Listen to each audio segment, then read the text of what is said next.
Então, alunos, vocês devem ter assistido, aliás, vocês devem ter lido o texto, né? O Conto da Mentira. Talvez vocês até já conhecessem esse texto. Esse texto, por si só, ele é bastante interessante, né? Ele é um conto. E ele é um conto contado por um menino que aconteceu na vida real dele.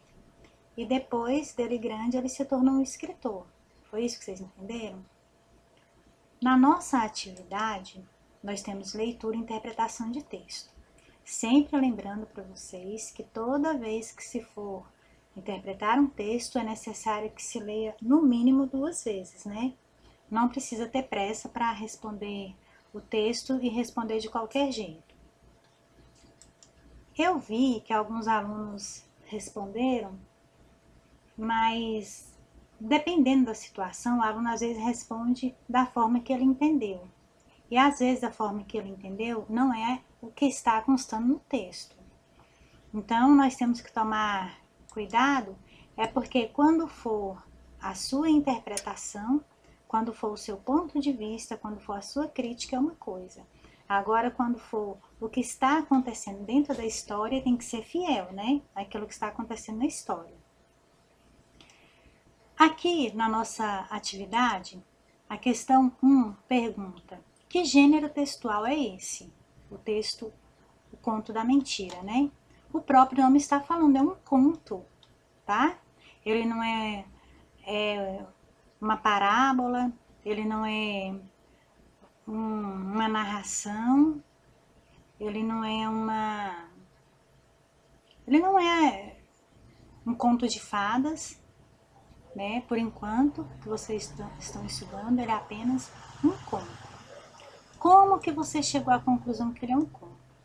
Meramente, não vamos nos enganar, porque o título é O Conto da Mentira. Vocês não podem se iludir por isso, mas já foi uma pista.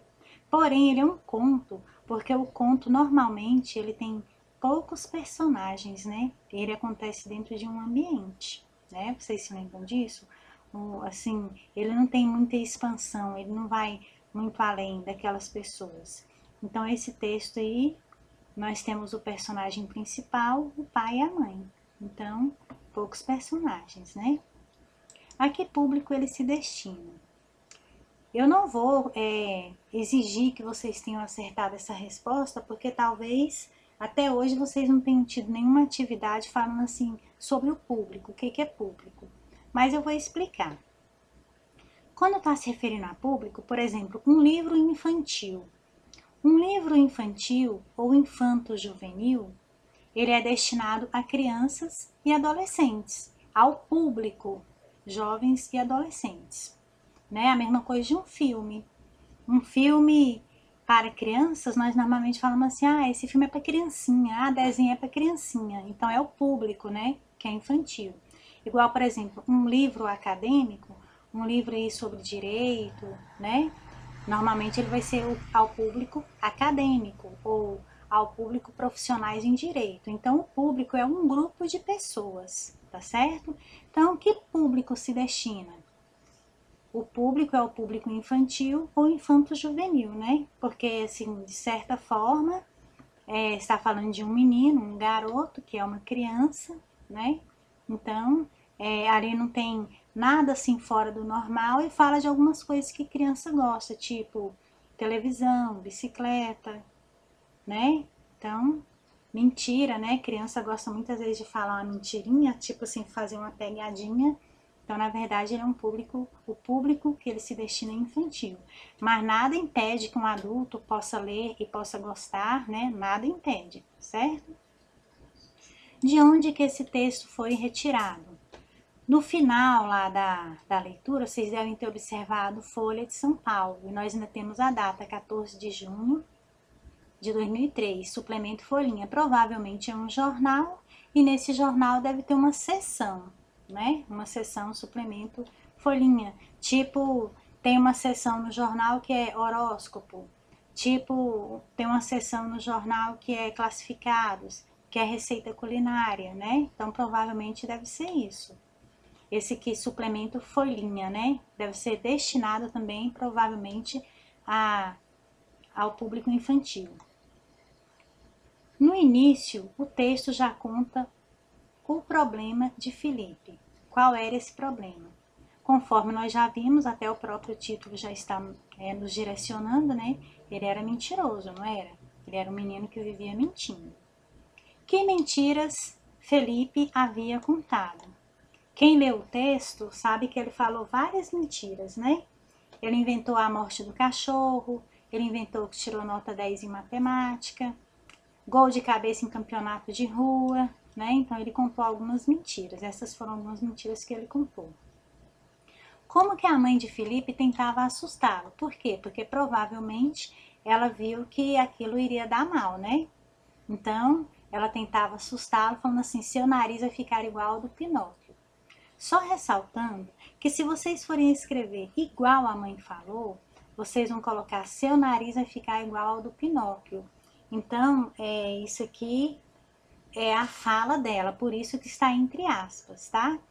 De preferência que, pelo menos por agora, vocês coloquem assim: a mãe de Felipe disse que o nariz dele iria ficar igual ao do Pinóquio, tá certo? Ou se vocês tirarem igualzinho, vocês coloquem aspas. Igualzinho está no texto. Qual foi o alerta do pai para convencer Felipe a parar de mentir? Se por acaso na casa de vocês falarem alguma mentira, os pais de vocês, os adultos, né? Não precisa ser necessariamente os pais, mas normalmente nós falamos os pais, os responsáveis, eles vão fazer algum tipo de alerta para vocês. Eles vão assustar vocês. Não é dizer assustar só por assustar, é porque já está prevendo que alguma coisa ruim pode acontecer ou alguma desvantagem. Então, a mãe disse que o nariz dele ficaria igual ao do Pinóquio. Alguns pais, algumas mães falam assim: ah, de noite um bicho papudo vai te pegar, não é? Eu não sei se hoje em dia os pais de vocês falam isso, mas quando nós somos bem criancinhas, tem certas coisas de falar, ó, um bicho vai ficar lá embaixo da sua cama se você mentir. Alguns falam assim: ó, papai do céu vai ficar triste se você mentir, papai do céu vai chorar, vai ficar triste com você. Então é alguma coisa quase que mecânica, né, que os adultos tendem a orientar as crianças para não mentir. O pai do Felipe conversava com ele e alertava, né? Um dia você contará uma verdade e ninguém acreditará. Aí ele ficava pensativo e tal, né? E realmente é desse jeito mesmo. Tem algumas pessoas que elas têm uma tendência tão grande a mentir que você nunca sabe quando ela está falando a verdade ou a mentira. Pode acontecer dessa pessoa falar a verdade e ninguém acreditar. Muito embora isso aqui seja um conto, mas depois nós vamos ver que é um conto real, né? Aconteceu na vida do autor e foi justamente isso que aconteceu. E na nossa vida também pode ser que aconteça, né?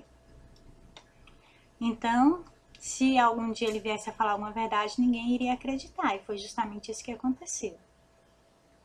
Por que, o 9, por que a mãe de Felipe não deu atenção ao filho quando ele foi sorteado para ganhar a bicicleta?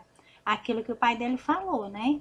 O dia que você falar a verdade, ninguém vai acreditar em você, porque é desse jeito mesmo. Inclusive, tem algumas fábulas e tem desenhos também, né, que acontece isso, que o personagem mente tanto que quando ele fala uma verdade, ninguém dá atenção. E aí no 9 nós temos esse resultado, né?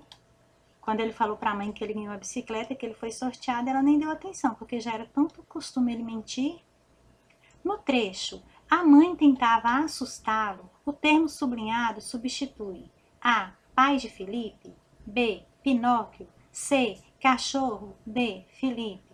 Gente, a mãe do Felipe tentava assustar o próprio Felipe. Ela não pode ter tentado assustar o cachorro, porque o cachorro não sabe o que é mentira e o que é verdade. Ela não pode ter inventado que ia assustar o Pinóquio, porque o Pinóquio não é um personagem dos contos, né? Que ele é um ser inanimado, né? Então ele não sabe o que é verdade, o que é mentira. Então também não foi o pai, ela quis assustar, não foi o pai, ela quis assustar, foi o próprio Felipe. Presta bastante atenção quando vocês forem fazer as interpretações de texto de vocês, para vocês terem certeza daquilo que vocês estão lendo. Se olha, já fala, a mãe tentava assustá-lo. O diálogo era entre ela e o filho. Então é claro que era o filho. O filho era quem? Era Felipe. Qual foi o futuro de Felipe? Aqui na história, o Felipe, ele deve ter tido provavelmente uma lição, recebido isso como uma lição, e com o passar do tempo ele foi diminuindo as mentiras até provavelmente ter parado de mentir, né? Na medida do possível. Então, ele, com o tempo, ele começou a escrever e ele se tornou um escritor. A que conclusão podemos chegar com base na história? Isso aqui já é uma resposta pessoal, né? A que conclusão posso chegar com base na história? No caso de Felipe, ele se deu bem, só alertando que a mentira normalmente traz consequências, às vezes pequenas, às vezes grandes. Até onde o Felipe nos contou, a vamos dizer, a desvantagem dele foi pequena, né? A mãe dele não acreditou que ele tivesse ganhado uma bicicleta. Porém, existem mentiras que a pessoa fala que vai acarretar problemas para ela a vida toda. E talvez algumas pessoas podem até chegar ao ponto de ser presas, né? Isso aqui não está querendo dizer mintam que vocês vão sair bem, de forma nenhuma. É como se tivesse mudado a história, né? Mudado o curso da história. 13. Relate um pequeno acontecimento advindo de uma mentira. Isso aqui também é pessoal. Vocês devem saber que nós conhecemos inúmeros casos de mentira, às vezes mentiras assim, bem bobinhas, bem simplesinhas, né? Que não tem maldade nenhuma.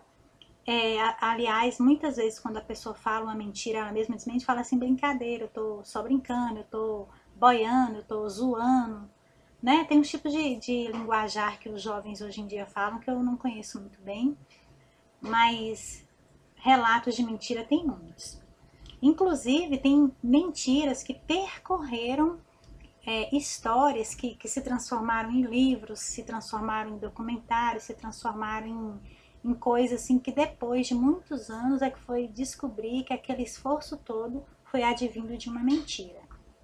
Tipo, teve um caso, duas moças bem jovens, uma de 18 anos e uma de 15 anos. Aí elas estavam, vamos dizer assim, revoltadas, porque as pessoas mentiam muito sobre fadas, e elas sabiam que fadas não existiam. Aí elas combinaram que iriam fazer tipo uma pegadinha, né? Vamos ver até onde essa mentira vai. Todo mundo mente para nós, agora nós vamos mentir para todo mundo. E como elas estavam num jardim muito bonito, provavelmente na casa de uma delas ou de algum parente, aí elas recortaram várias fadinhas e pregaram nas folhas do jardim, onde elas tiraram foto, né? Tiraram algumas fotos bonitas, alegres, sorridentes, e tiraram essas fotos. Não era como hoje, que toda hora você tira foto, na mesma hora você vê, você posta. Aí levaram essas fotos para imprimir. E é claro que elas tiraram aquelas fadinhas, né? Aí quando imprimiu essas fotos que apareceram as fadas, todo mundo, como que aconteceu isso? Como elas, não, nós não vimos, não, nós não sabemos como que foi, nós sabemos como que aconteceu. E aí começou a vir um monte de mistério. E essas meninas não sabiam o que elas estavam fazendo com a vida delas. Porque elas começaram a ser investigadas, aí elas vieram muitas pessoas dizendo que elas eram iluminadas, que elas estavam recebendo um aviso, muitas pessoas mediúnicas, pessoas espíritas que queriam conversar com a menina e começaram a colocar as meninas no mesmo lugar, tirar outras fotos, fazer filmagem dessas meninas, aguardar para ver se vinha uma entidade conversar com essas meninas, e essa mentira foi se prolongando, aí ela já não tinha mais coragem de falar a verdade. E com o tempo foi a mídia em cima dessas meninas, e essas meninas tentando fugir das pessoas e não conseguia, até que uma delas foi para um lugar bem distante, não sei se mudou de nome, o que foi, porque já não aguentava mais tanto de investigação, que elas eram iluminadas, que elas eram especiais, que elas eram diferentes, não sei o que. Aí depois, aí foram fazendo filmes e fazendo relatos e fazendo livros e fazendo muitas coisas embasadas, ou com as meninas, ou com o lugar. E depois de muitos anos, uma delas já cansada, que não suportava mais a pressão, aí ela acabou falando a verdade. Contou tudo o que aconteceu. Aí todos aqueles livros, todas aquelas pesquisas, todas aquelas filmagens, todas aquelas coisas todas caíram por terra, né? Imagine, uma simples mentirinha virou uma coisa tão assustadora. Existem muitos casos de pessoas que falam mentiras e depois elas são obrigadas a sustentar aquela mentira por um longo período porque elas não têm mais como desfazer a mentira. E aí aquela mentira vai se transformando em outras coisas, em outras coisas, em outras coisas, vai virando uma bola de neve, toma tempo, toma espaço, toma dinheiro, toma dias, toma noites, né? Por causa de uma simples mentira. 14. Ponha-se no lugar de Felipe e reconte brevemente, em primeira pessoa do singular, o conto A Mentira. Esse caso, gente, se colocar na primeira pessoa do singular, ele é muito importante. É como se você se transformasse no personagem, né? Não precisaria necessariamente ser no Felipe. O importante é você saber se colocar na primeira pessoa do singular daquele personagem específico. Poderia ser da mãe, poderia ser do pai, né? Então, colocar no primeiro lugar é nunca se esquecer que você, a partir de agora, não é mais você, é aquele personagem. É tipo você assistir você está trabalhando numa novela, atuando numa novela ou atuando num filme, você deixa de ser você e passa a ser aquele personagem e tem que agir, pensar, se vestir como aquele personagem. Um exemplo, vocês gostam muito de um cantor, ou vocês gostam muito de um youtuber, por exemplo. Aí vocês falam assim, não, hoje eu vou imitar fulano. Então vocês têm que ter um ambiente mais ou menos parecido, ou não, né, se não tiver condição, mas assim, principalmente se for fotografar, ou se for gravar, ou se for representar um teatro, né, tem que ter, na medida do possível, o mais próximo parecido. Aí a roupa já não é a sua roupa cotidiana, a menos que seu personagem seja uma pessoa que tem a roupa normal, mas talvez tenha que ter uma característica da roupa, do cabelo, do penteado, a forma de falar, tá? Aí isso aí depois nós veremos, que nós já estamos aguardando muito, né, o retorno das nossas aulas, muita saudade dos meus alunos, querendo ver os meus alunos em breve.